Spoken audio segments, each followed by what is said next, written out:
Hello बच्चों, एक बार आपका हार्दिक अभिनंदन है।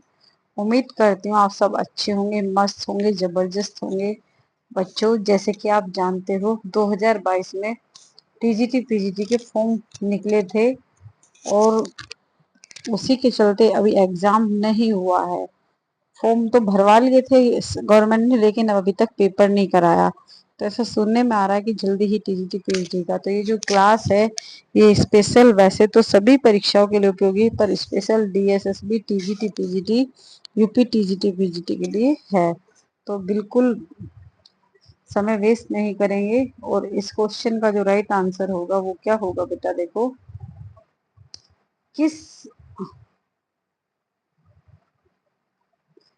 किस काल ने वीरगाथा काल और संधि किस लेखक ने वीरगाथा काल को संधि और चारण काल कहा है? तो इसमें आंसर दे भी रखा है, डॉक्टर रामकुमार वर्मा ने कहा है। लेकिन हजारी प्रसाद द्विवेदी ने क्या कहा है? आदिकाल कहा है। क्या कहा है? आदिकाल कहा है। ठीक है। जबकि आचार्य रामचंद्र शुक्ल ने वीरगाथा काल नाम दिया है। वीरगाथा काल नाम दिया है। और चारण काल और संधि काल नाम किसने दिया? तो वो रामकुमार वर्मा ने दिया। जबकि ओनली चारण काल नाम आ जाए, चारण काल आ जाए, तो वो किसने दिया है? वो गिरियसन ने दिया है। तो ये क्वेश्चन आपको क्लियर हो गया होगा। तो इस क्वेश्चन का आंसर नंबर बिल्कुल 2 वाला हमारा राइट आंसर है। तो ये 2 वाला जो क्वेश्चन है ये बिल्कुल राइट आंसर हो जाएगा।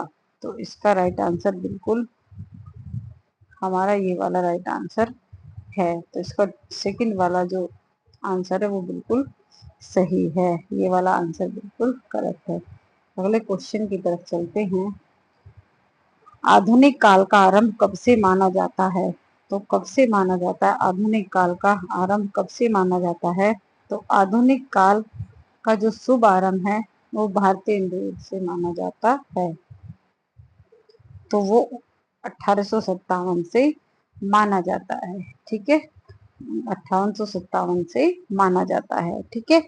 और जबकि 1900 है ना, 20वीं शताब्दी से गद्य साहित्य का शुभारंभ माना जाता है। तो बिल्कुल आधुनिक काल का जो शुभारंभ है वो भारतीय हिंदू युग से है। भारतीय हिंदू युग हो गया, द्विवेदी युग हो गया, है ना, शुक्ल युग हो गया, और कौन सा है? शुक्ल युग है, छायावादी युग, ये सारे आधुनिक युग के माने जाते हैं। अगला क्वेश्चन है, क्वेश्चन नंबर 2 कह रहा है, हिंदी साहित्य के किस काल को स्वर्ण युग कहा जाता है? तो स्वर्ण युग किसको कहा जाता है? भक्ति काल को कहा जाता है। जबकि रीति काल को क्या कहा जाता है? रीति काल को रीति काल को क्या कहा जाता है? श्रृंगार काल कहा जाता है।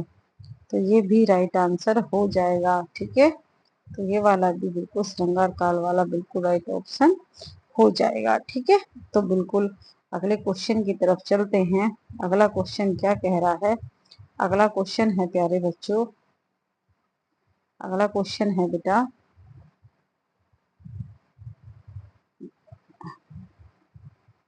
निम्नलिखित में से किसने पृथ्वीराज रासो को अप्रमाणिक माना है ना? अप्रमाणिक किसने, किस रचना, देखो निम्नलिखित में से पृथ्वीराज रासो को अप्रमाणिक रचना माना है, किसने माना है?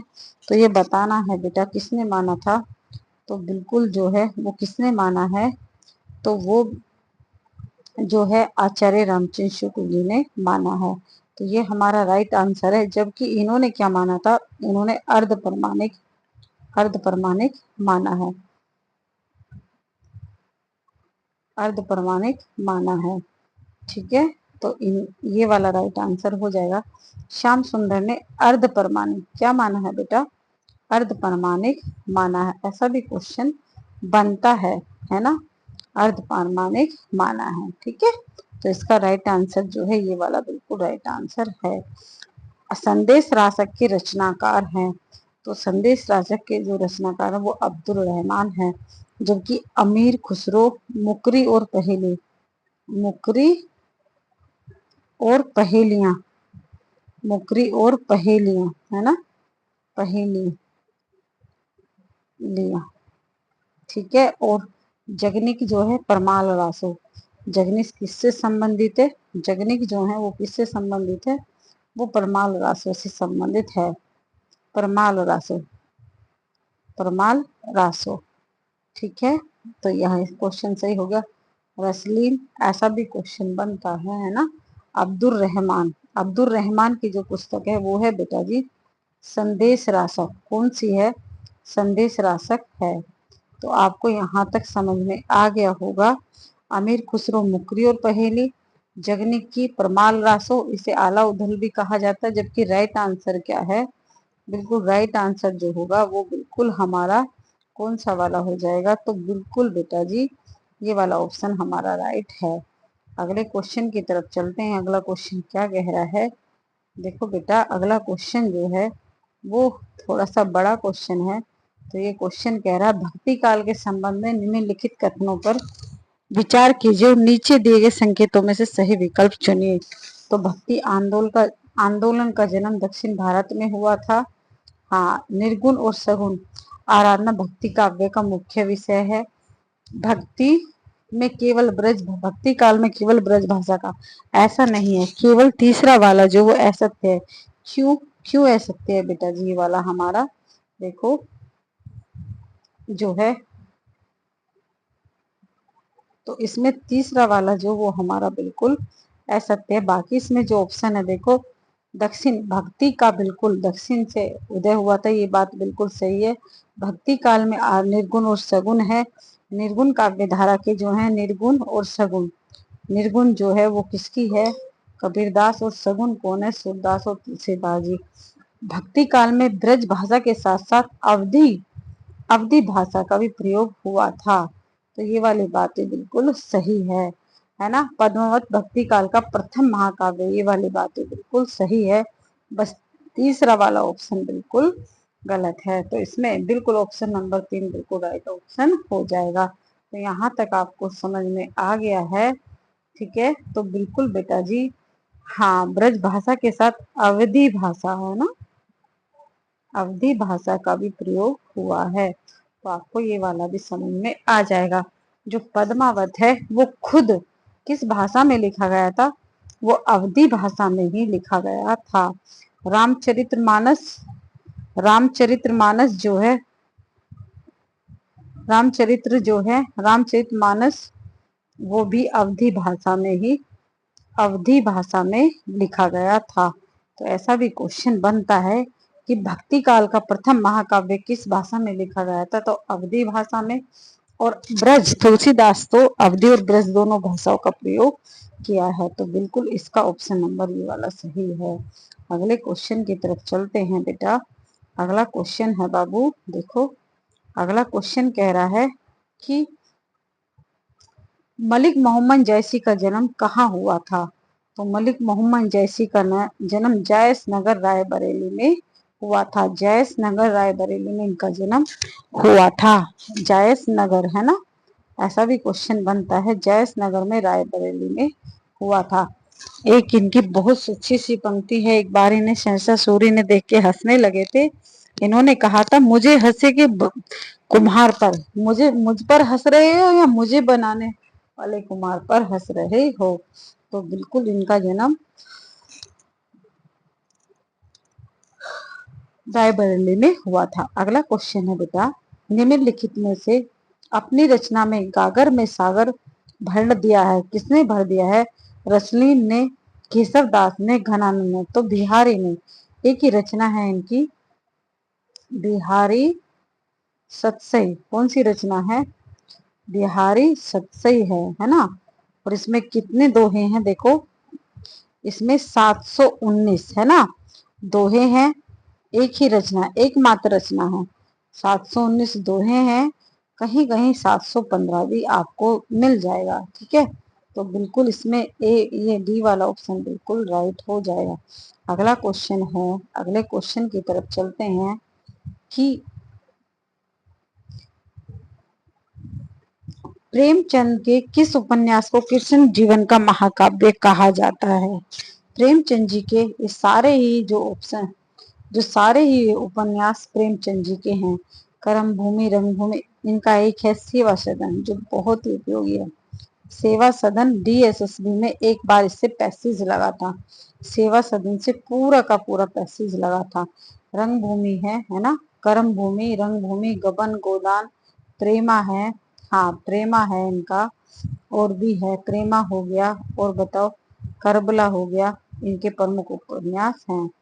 तो आपको यहाँ तक समझ में आ गया होगा एक इनका करबला है, ठीक है।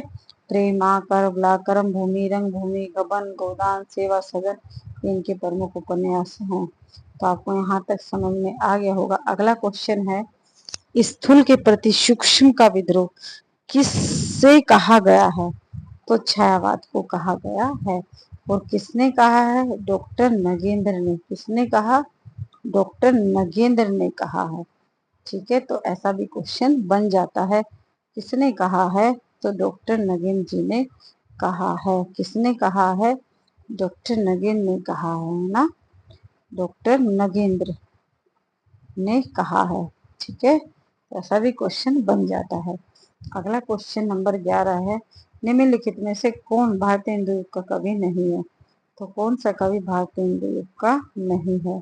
तो कौन बच्चा इसका आंसर बताएगा? रत्नाकर जो है वो भारतीय हिंदू युग के कवि नहीं है, बल्कि वो द्विवेदी युग के हैं, है ना।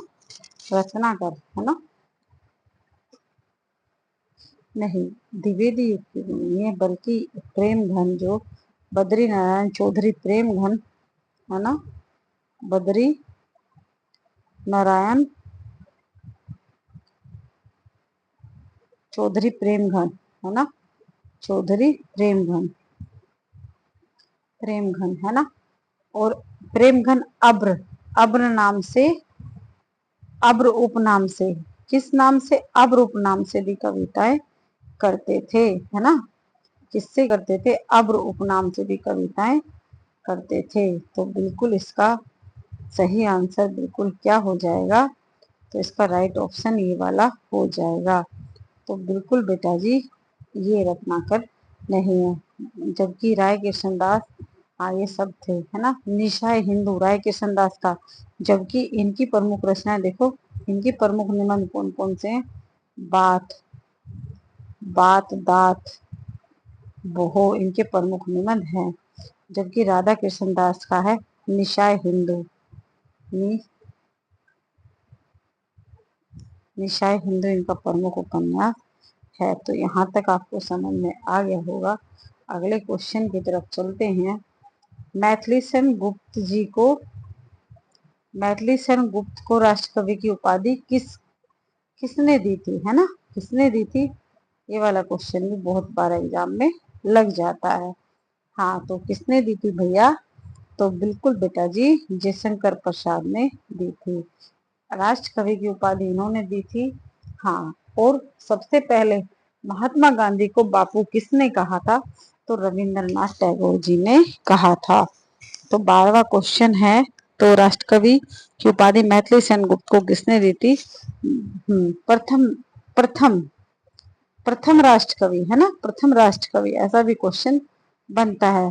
प्रथम राष्ट्र कवि जो है वो मैथिली सेन गुप्त है, जबकि दूसरा द्वितीय राष्ट्र कवि जो है वो रामधारी सिंह दिनकर को माना जाता है।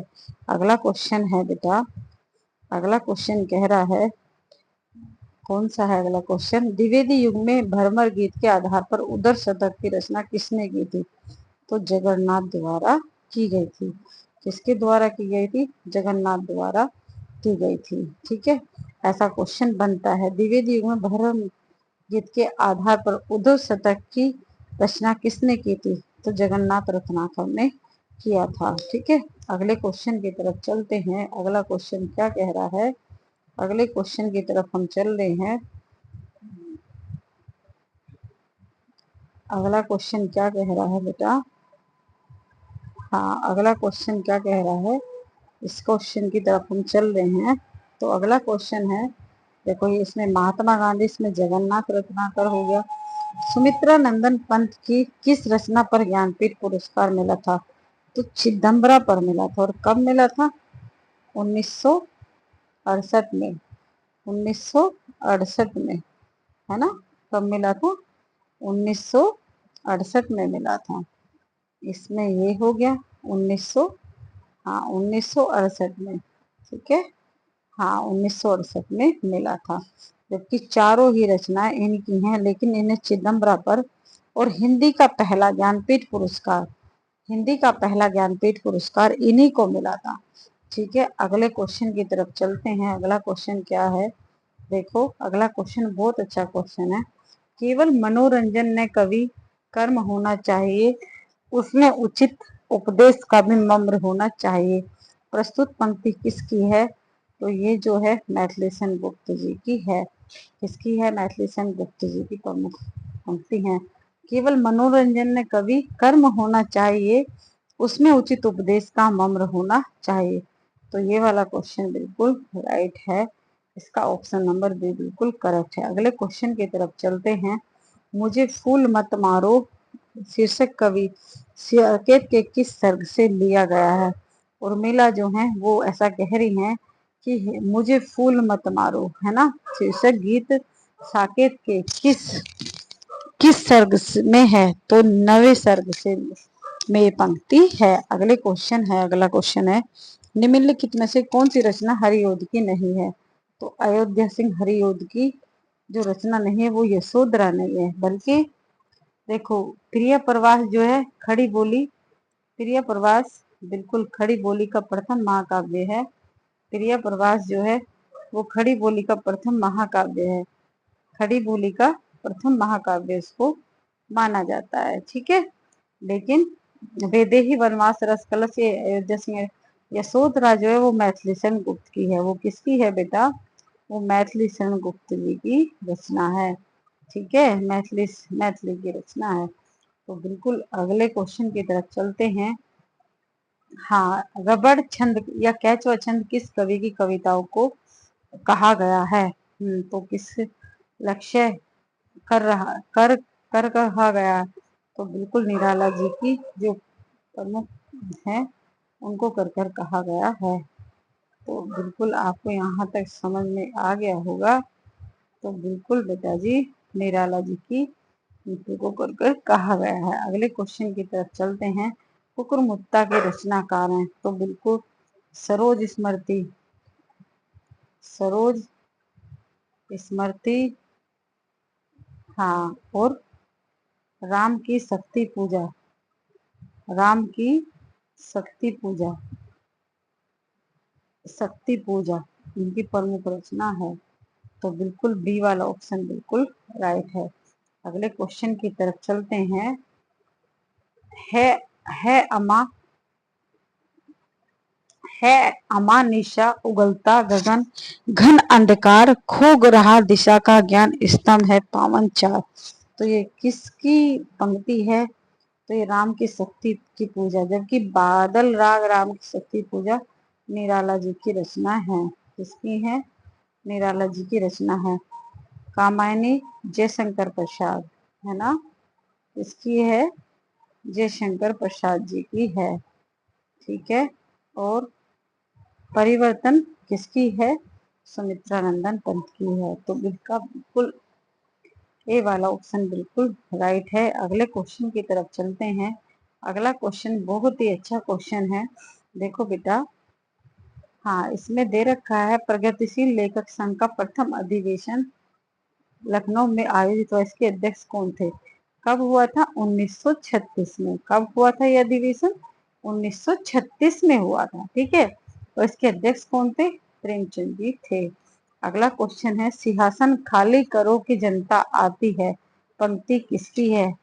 सिंहासन खाली करो कि जनता आती है। तो ये जो पंक्ति है बेटा ये किसकी है? तो ये सिंहासन खाली करो जनता आती है, तो ये दिनकर जी की है ना, बिल्कुल। हाँ, तो बिल्कुल सिंहासन खाली करो, और दिनकर जी प्रगतिवादी, है ना, ये प्रगतिवादी कवि थे। प्रगतिवादी जो थे वो कवि थे दिनकर जी। शिव मंगल सुमन मुक्ति बोध प्रगतिवादी कवि थे। अगले क्वेश्चन की तरफ चलते हैं। द्विवेदी युग की प्रमुख द्विवेदी युग की प्रमुख पत्रिका थी। तो कौन सी पत्रिका थी बेटा द्विवेदी युग की? तो कौन बच्चा इसको बताने वाला है? तो द्विवेदी युग की जो पत्रिका थी वो सरस्वती थी, जबकि चांद महादेवी वर्मा। छायावादी युग हो जाएगा महादेवी वर्मा, हाँ महादेवी महादेवी वर्मा, ठीक है। और माधुरी हंस प्रेमचंद युग हो जाएगा, है ना, प्रेमचंद वाला हो जाएगा, ठीक है बेटा। तो बिल्कुल ये वाला बिल्कुल सही हो जाएगा। अगले क्वेश्चन की तरफ चलते हैं। आवारा मसीहा जीवनी के लेखक हैं, तो विष्णु प्रभाकर है। जबकि एक क्वेश्चन बनता है आवारा मसीहा जीवनी शरतचंद्र के जीवन से संबंधित है, तो ये वाला ऑप्शन बिल्कुल इसमें क्या होगा? तो ये वाला और ये वाला बिल्कुल सही आंसर हो जाएगा। अगले क्वेश्चन की तरफ चलते हैं और इस सीरीज का आज का लास्ट क्वेश्चन है। गोदान प्रेमचंद का किस कोटि का उपन्यास है? तो ये यथार्थवादी उपन्यास है। कैसा है ये? इसमें जो है ये यथार्थवादी में, ये जो गबन उपन्यास है ये यथार्थवादी उन्मुख है। तो इसका तीसरा ऑप्शन बिल्कुल राइट ऑप्शन हो जाएगा। तो ये स्पेशली टीजीटी पीजीटी के लिए है, वैसे तो ये सभी परीक्षाओं के लिए उपयोगी है, डीएसएसबी हो या आप किसी भी राज्य का डी, तो बिल्कुल ये बिल्कुल उपयोगी है। तो थैंक यू सो मच बच्चों, गुड नाइट, सभी अपना ध्यान रखेंगे। एक बार वीडियो अच्छी लगे तो कमेंट्स बॉक्स में जरूर बताना, और एक बार वीडियो को लाइक और शेयर भी करना, और हमारे चैनल को सब्सक्राइब करना। पहली बार आए हो तो चैनल को सब्सक्राइब भी जरूर करना। तो थैंक यू सो मच बच्चों। तो इसी के साथ मैं अपनी क्लास का समापन करूंगी। तो थैंक यू सो मच बच्चों।